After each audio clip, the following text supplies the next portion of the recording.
Mimpi sedang mandi bisa berarti isyarat tentang penyucian diri dari dosa atau kesalahan di masa lalu.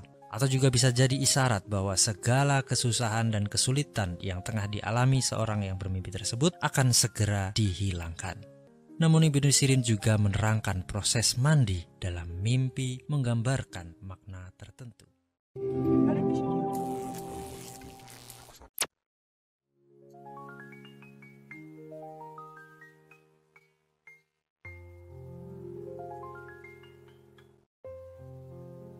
Apa yang dimaksud dengan satu dari 46 nubuah atau kenabian?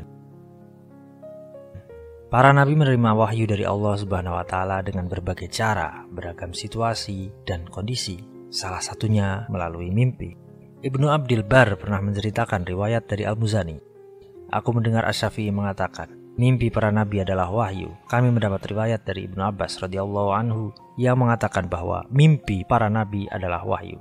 At-Tahmid jilid 6 halaman 393. Wahyu yang disampaikan oleh Allah Subhanahu wa Ta'ala kepada para nabi melalui mimpi sebagaimana terjadi pada Nabi Ibrahim alaihissalam ketika bermimpi mendapat perintah untuk mengorbankan anaknya Nabi Ismail alaihissalam. Kala itu Nabi Ibrahim mendapat perintah dari Allah Subhanahu wa Ta'ala untuk mengorbankan anak yang disayangnya. Meski demikian, Nabi Ibrahim alaihissalam pun tidak langsung meyakini itu merupakan kabar atau perintah dari Allah Subhanahu wa Ta'ala ketika pertama kali bermimpi. Nabi Ibrahim memastikan hingga mendapatkan mimpi sampai 3 malam berturut-turut. Itulah salah satu contoh wahyu yang didapatkan oleh para nabi melalui mimpi. Sementara itu, mimpi seorang manusia biasa bukanlah wahyu. Kalaupun mimpi itu benar, sifatnya hanya kabar gembira dari Allah Subhanahu wa Ta'ala dan bukan wahyu. Fungsinya sebagai istighnas, informasi agar tidak membuat kaget atau kabar gembira dari Allah Subhanahu wa Ta'ala. Rasulullah SAW pernah menerangkan ada 3 macam jenis mimpi. Dari Abu Hurairah radhiyallahu anhu, Rasulullah SAW bersabda, mimpi itu ada 3 macam, bisikan hati, ditakuti setan, dan kabar gembira dari Allah Subhanahu wa Ta'ala.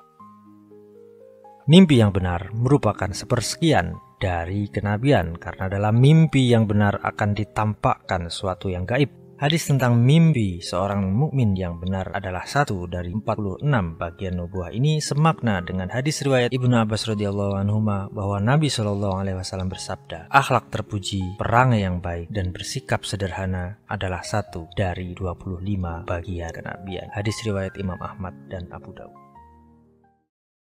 Mimpi telah menjadi bahasan banyak kalangan, tak terkecuali dari para tokoh-tokoh psikologi, agama, dan spiritual. Dikutip dari buku.kompas.com, teori kognitif menyebutkan bahwa mimpi terjadi karena adanya pemrosesan dan integrasi informasi yang terjadi dalam pikiran saat tidur. Dalam mimpi, individu mencoba memecahkan masalah atau mengatasi konflik yang terjadi dalam kehidupan sehari-hari. Sedangkan teori fungsional menyatakan mimpi memiliki fungsi dalam kreativitas, memecahkan masalah, dan keterampilan manusia.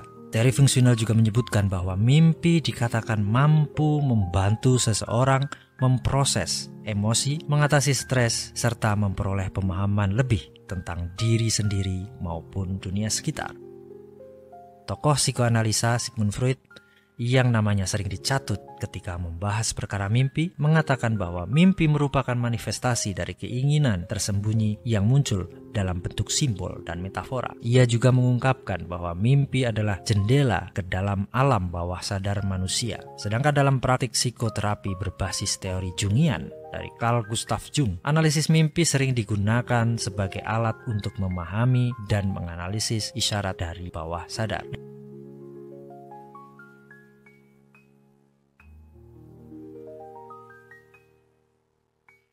Dari sudut pandang lain, Kiai Haji Ahmad Bahauddin Nur Salim atau Gus Baha di salah satu kesempatan ngajinya pernah mengulas perihal mimpi, khususnya dari pandangan ulama dan kitab-kitab yang dipelajari di dunia pesantren. Gus Baha menerangkan dalam Khazanah Ilmu Pesantren, informasi lewat mimpi itu bisa jadi lebih otoritatif. Karena mimpi seorang mukmin yang soleh dijamin dalam hadis Nabi dinyatakan sebagai 1 dari 46 bagian nubuah. Tentu dengan catatan mimpi yang didapat dengan cara tidur yang benar. Logikanya begini, jelas Gus Baha. Berdasarkan kitab-kitab di pesantren, ketika orang melihat secara langsung, itu pasti terpengaruh oleh subjektivitas dan kepentingan. Misalnya antara suka dan tidak suka, senang dan tidak senang, sedang butuh atau tidak butuh, dan lain sebagainya. Karena banyaknya kepentingan dan subjektivitas itu, manusia tidak pernah jujur ketika melihat langsung. Sementara saat tidur, semua kesadaran manusia sedang off. Yang ada hanya pengendalian Tuhan, karena orang tersebut tidak bisa mengendalikan dirinya. Sehingga orang tersebut tidak bisa mengintervensi apa yang harus terjadi dan siapa yang ia akan temui di dalam mimpi.